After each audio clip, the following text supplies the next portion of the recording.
Hey guys, it's Hannah here and welcome to 12 Streams.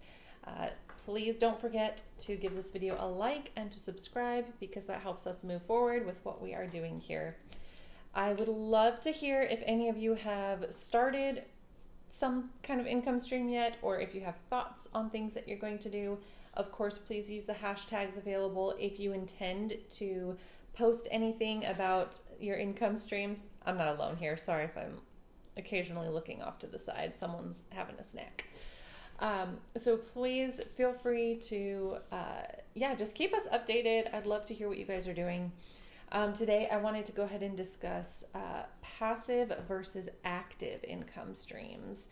And I think that's just something that we should all be considering, since the whole point of this is about diversifying your income and looking at different ways that you can bring in something consistently, no matter what the market is doing.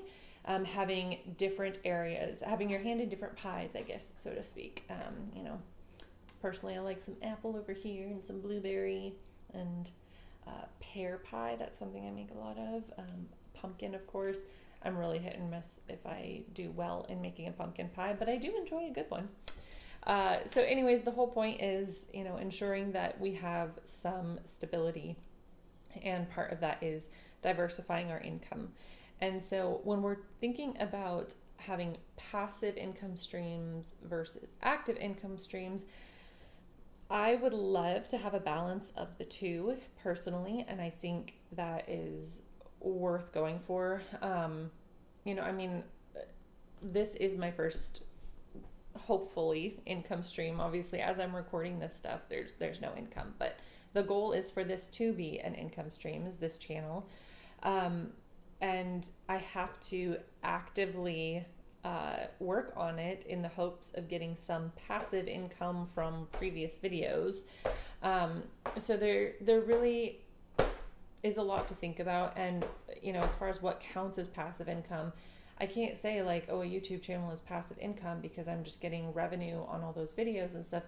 This is not going to be evergreen content because the economy is always changing and I have to continue posting videos. So it's important to think about the fact that passive income is not easy money. It still requires effort. And passive income streams, they do require upfront effort. There are passive income streams that are more passive than this, of course. And yes, there is the hope that 6 months from now I can look back on these videos and be like, oh, I made an income from those. Great. But there is still a lot of effort required upfront. There can, depending on what you're doing, there can be capital, there's maintenance, all kinds of things that still have to be put into these income streams. It's just not the same ongoing effort and ongoing time and energy and finances as may go into an active income stream. Obviously, the hope is that these income streams bring in an income and it's not just outgoing, but a lot of them do require an investment, and it depends on what you're doing and what you're making and what your goals are. So those are all things to consider as we are looking at like, okay, well, what kind of different income streams am I going to work towards? Diversifying between those active and passive, it's important. And I would say, digital versus physical, diversifying between those is important. And looking at different options, there's no point in, for instance, a lot of very successful YouTubers might have a second or even a third channel. It would be silly to do 12 YouTube channels for your 12 income streams, because what happens if something happens to YouTube? Then suddenly you have no income stream. Another important thing to think about is the trade-off of time versus money when it comes to active and passive income streams. And this is not always the case, but a lot of times the active income streams trade time for money. So it requires your time and then you are financially compensated as a result of that.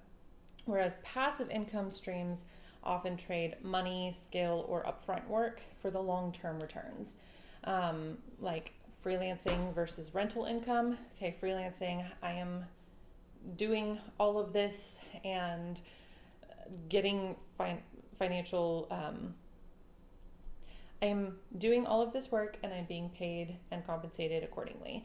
Whereas with like rental income, I've put in all the work up front to get this property ready. Now I'm going to rent it out, and I'll still have to check in and, help out with the maintenance and things. But I put out the finances to purchase this place, used my skills to fix it up, and now I've got some ongoing, maintenance. But otherwise, people are just going to pay me to live there or rent it, or Airbnb, whatever the case may be. There are also different risk levels in active and passive work. Active work is obviously a little bit more stable.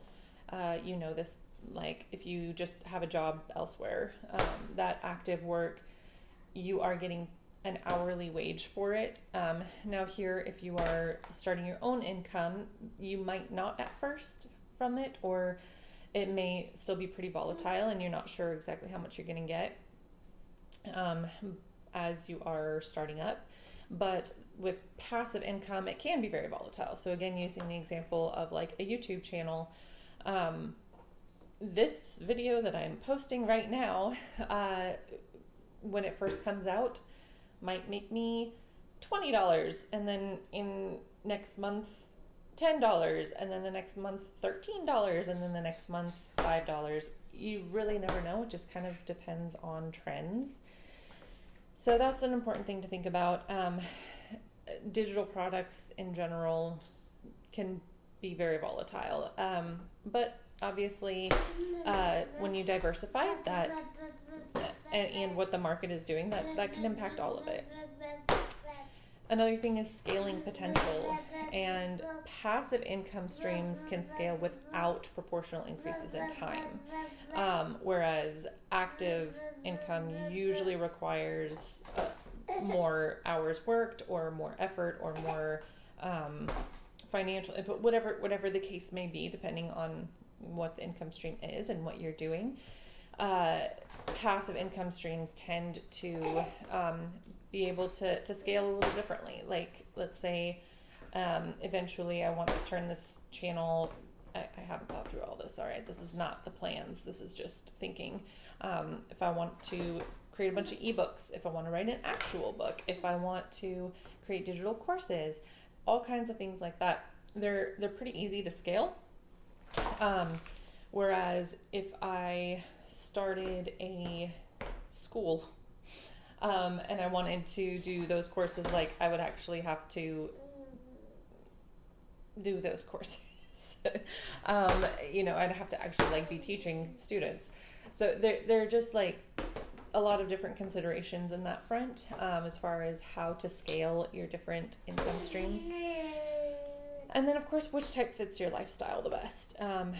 I am excited about this because it can scale and be a passive income stream, so that one day, when we are in a financial position where I am able to say sayonara, I'm staying home with my babies and having more, great, I can still leave this up, and maybe people will still watch my videos again. Of course, it all depends on what the economy is doing at the time, but we'll see what the trends are, and there are those chances to still have a little bit of an income, even if one day I'm not still making content. And so that's really nice. Whereas some people might really love the active income that they've created, and they're doing something that they love, and they're making great money doing it, and it's worth it, and they love putting their time and energy into that, then absolutely that's the right thing for you. So there are a lot of things to consider there. Structure and predictability can be really wonderful, and that's a great part of choosing an active income. Whereas with a passive income, there's a lot of maintenance that goes with it. It's very volatile, and you never really know what's going to come in from one month to the next, but it can be nice if you have other things that you want to spend your time on, like how I would like to spend more of my time with my kids as opposed to actively working. There are just a lot of different things to consider, but again, my recommendation is if we're looking at up to 12 potential options here, let's diversify. If you're doing 2 different things, give one of each a try and see what works best for you. Maybe start the passive one first so that then you have more time for the active income. You've got all those different options, and it's important to think through those so that you know what's going to fit your lifestyle best. And also, there's no point in throwing yourself into the deep end of this and getting so discouraged and struggling so much that you don't want to do it anymore. Burnout is very real, and I think it's more real in our modern times than ever because our attention is so split and divided, like mine is right now, that it's really hard to focus on everything that we're doing. And so it's just important to consider what's going to work best for you and your lifestyle and where you're at right now. So yeah, if this video was helpful, I would love to hear your thoughts. Please use the hashtags below if you are going to share anything. Please like and subscribe and let me know what you guys are planning, what you're thinking about, and what you are doing to move your incomes forward.